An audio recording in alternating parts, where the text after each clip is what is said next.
तो दोस्तों, चंडीगढ़ के मेयर के चुनाव का अवैध बताने की बजाय रिकाउंटिंग का सुप्रीम कोर्ट का आदेश भारत में संविधान की जीत है, लोकतंत्र की जीत है, इसलिए जय संविधान।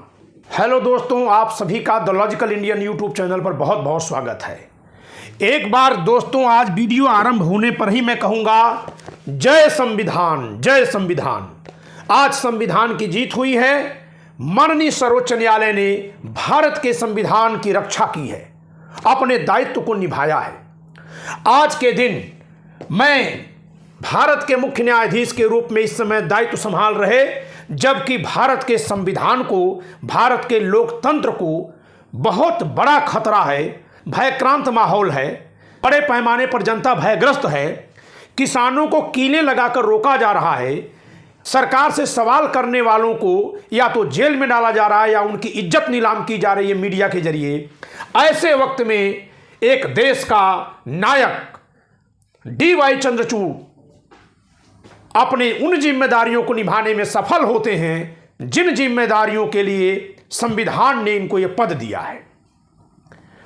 तो मैं समस्त भारतवासियों की तरफ से इनको आज नमस्कार करता हूं, प्रणाम करता हूं कि एक ऐसे दौर में जब नेता जिनको जनता ने वोट देकर भेजा है या तो संविधान को कुचल रहे हैं या कुचलने वाली शक्तियों के पैरों में जाकर लौट रहे हैं या उनके हिसाब से अलग अलग पार्टियां बनाकर के वोट विपक्ष का बांटने की साजिश कर रहे हैं, ऐसे दौर में इन्होंने न्यायपालिका की साख बढ़ाई है, भारत के संविधान का गौरव कायम किया है। दोस्तों, अधिवक्ता होने के नाते, कानून का विद्यार्थी होने के नाते, विधि का शिक्षक होने के नाते, विधि पुस्तकों का लेखक होने के नाते मेरे लिए विशेष गर्व का विषय है कि भारत की न्यायपालिका ने भारत के संविधान को ऐसे समय में बचाने का प्रयास किया है, कार्य किया है जिस समय अभूतपूर्व खतरे में है संविधान। संविधान की शपथ लेने वाले ही इसको हर तरह से हटा देने पर आमादा है। ऐसे में बहुत साहसिक कार्य करने वाले इस जज को और इनके उस पूरी बेंच को बहुत बहुत साधुवाद। हम भारत की जनता आपके इस निर्णय को हमेशा हमेशा के लिए याद रखेगी। दोस्तों, निर्णय क्या है? निर्णय है चंडीगढ़ मेयर का चुनाव। दरअसल ये मेयर का चुनाव नहीं है, ये बीजेपी ने यह जताया था देश को कि तुम ईवीएम हटवा के अगर बैलेट से भी चुनाव कराओगे तो भी हम ऑन कैमरा घोटाला कर देंगे और इस देश में किसी के पास उस क्षमता नहीं है, शक्ति नहीं है, साहस नहीं है कि संविधान की रखवाली करने के लिए आगे आए और भाजपा से, मोदी से टकराने की जुर्रत करे। ऐसे में यह बहुत बड़ा एक इतिहास रचा गया है भारत के सर्वोच्च न्यायालय द्वारा कि न केवल वहां के पीठासीन अधिकारी अनिल मसीह को, जो बीजेपी का कार्यकर्ता पदाधिकारी रहा है, सुप्रीम कोर्ट ने बुला करके डांट लगाई, बल्कि इसी बीच बीजेपी ने एक खेल कर दिया था। आम आदमी पार्टी के 3 पार्षदों को खरीद लिया, मिला लिया, धमका लिया, डरा लिया, चाहे जैसे भी पाला बदलवा लिया था। चंडीगढ़ संघ शासित प्रदेश है, केंद्र शासित प्रदेश है, वहां गृह मंत्री अमित शाह जी का शासन चलता है, वहां केंद्र सरकार की सत्ता चलती है। जान लीजिए आप, चंडीगढ़ केंद्र शासित प्रदेश है, वहां पर यह चुनाव हो रहा था। यानी पूरी तरह से केंद्र सरकार वहां हुकूमत करना चाह रही थी। जो कुछ भी हो रहा था बिना केंद्र सरकार के कहने पर नहीं हो रहा था। ऐसे में उनके द्वारा किए गए हॉर्स ट्रेडिंग को भी धता बताते हुए माननीय सर्वोच्च न्यायालय ने उन 8 मतों को वैलिड करार देने की बात की और कहा कि फिर से गिनती होगी। फिर से गिनती होते ही वहां आम आदमी पार्टी के प्रत्याशी जो कांग्रेस के सहयोग से वहां चुनाव लड़े थे, वो जीत जाएंगे, विजयी हो जाएंगे। यानी अब विजय की घोषणा की केवल औपचारिकता भर बाकी है। दोस्तों, इनसे मेरा एक और भी संबंध है। आज जब हर लोग जाति जाति जाति जाति कह रहे हैं, ये मेरी जाति के हैं, ब्राह्मण हैं, लेकिन मैं नहीं कहूंगा, क्योंकि मेरे लिए ये ब्राह्मण होंगे। इनके माता पिता ब्राह्मण थे, भी ब्राह्मण है। किसी के माता पिता यादव है तो वो यादव है, किसी के माता पिता बनिया है तो बनिया है, किसी के माता पिता मौर्य है तो मौर्य है। उसमें किसी का कोई बस नहीं है। लेकिन संविधान ने कौन सी जिम्मेदारी किसको दी है, वो कहां पर वो जिम्मेदारी निभा रहा है, कितनी निभा रहा है, जब जिम्मेदारी पर था तब कितनी निभाया था, सवाल केवल इसका होना चाहिए। नहीं तो आज ब्राह्मणों को गाली देकर राजनीति करने वाले कल यादवों को गाली देकर राजनीति करेंगे, परसों मौर्य को गाली देकर राजनीति करेंगे, मुसलमानों को गाली देकर राजनीति की ही जा रही है। तो इस तरह से राजनीति करने वाले तो राजनीति करते रहेंगे, लेकिन देश के लोगों के साथ खेला होता रहेगा। इसलिए हर उस आदमी को भारत का नायक मानिए जो संविधान के साथ खड़ा है, जो संविधान की बात कर रहा है, जो संविधान की मूल्यों की रक्षा के लिए सामने आ रहा है। तो दोस्तों, चंडीगढ़ का चुनाव मनोज सोनकर को जिता दिया गया था चुनाव उस समय, अब ये हट जाएंगे और अब आम आदमी पार्टी के प्रत्याशी चुनाव जीतेंगे। आप देखिएगा, चंडीगढ़ का चुनाव पूरी तरह से एक्सपोज्ड हो गया है। सुप्रीम कोर्ट ने इनको डांट लगाई है, इनको जेल भी जाना पड़ेगा अब, और भाजपा पूरी तरह एक्सपोज्ड हो गई। एक तरफ सुप्रीम कोर्ट है जो बीजेपी को एक्सपोज्ड कर दिया दो जगह पर, इलेक्टोरल बॉन्ड पर रोक लगाकर, और दूसरे चंडीगढ़ के मेयर चुनाव को सही करके।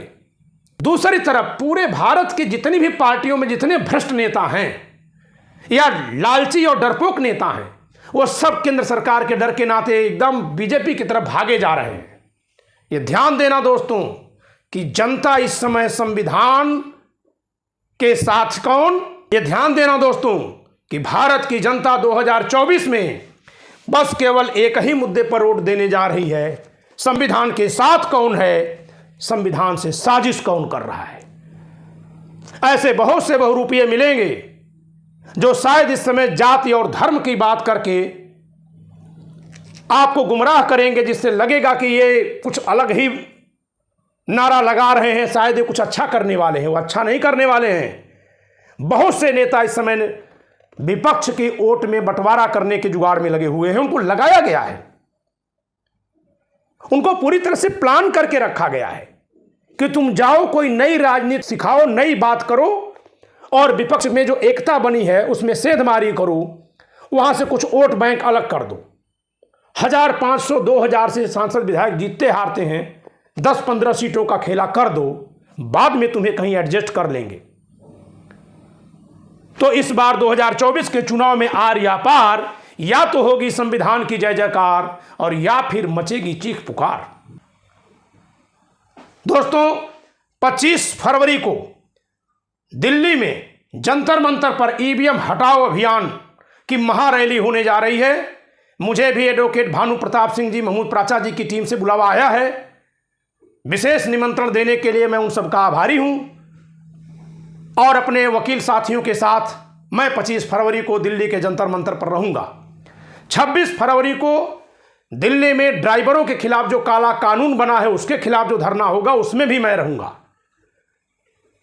तो आप सबसे भी गुजारिश है कि आप अधिक से अधिक संख्या में वहां पहुंचिए, जिससे कि ईवीएम को रोका जा सके, भारत के लोकतंत्र को शुद्ध किया जा सके। भारत के लोकतंत्र से ही देश इतना आगे बढ़ा है और भी आगे बढ़ेगा। अभी बहुत से लोगों का विकास होना बाकी है, अभी बहुत सा समाज मुख्यधारा में नहीं जुड़ा है। तो आज सुप्रीम कोर्ट का जो ये फैसला आया है, बाबा साहब की मूर्ति लगने के बाद जो चमत्कार दिखाई दे रहा है, जो चंद्रचूड़ साहब ने अपनी क्षमता का प्रदर्शन किया है, वाकई ये काबिले तारीफ है। दोस्तों, एक और निर्णय आया है सुप्रीम कोर्ट का, वो लोकसभा स्पीकर को उनकी मर्यादा बताने वाला है। आप देखिएगा मेरे चैनल पर एक वीडियो, संसद में सेंगोल, सुप्रीम कोर्ट में संविधान, जब बाबा साहब की मूर्ति लगी थी सुप्रीम कोर्ट में, तब मैंने ये वीडियो बनाई थी। उसमें मैंने दिखाया है कि भारत के प्रधानमंत्री, लोकतंत्र के शिखर पुरुष सेंगोल के सामने शरणागत हैं, और लोकसभा स्पीकर दूर से कोने से झांक रहे हैं, मानो उनको आने की इजाजत नहीं हो। और वो स्पीकर साहब जो संसद के कार्यक्रम में दूर से देख रहे हैं, वो वहां बैठ करके लोकसभा में बंगाल की हिंसा पर समन जारी कर रहे हैं कि हमको ये जानना कि वहां क्या हो रहा है। वहां क्या हो रहा है जानने की क्षमता, ये शक्ति, ये दायित्व संविधान न तो आप में दी है, न आपको दिया है स्पीकर साहब। क्योंकि संविधान आप लोग मानते नहीं, इसलिए आप संविधान की सुनते नहीं। सुप्रीम कोर्ट के हमारे जजेज ने संविधान समझा दिया है। विशेषाधिकार नोटिस जारी किया था लोकसभा स्पीकर ने, उस पर रोक लगा दी गई है। तो सुप्रीम कोर्ट हमारे आपके सहयोग से इनकी इच्छा शक्ति बढ़ी है।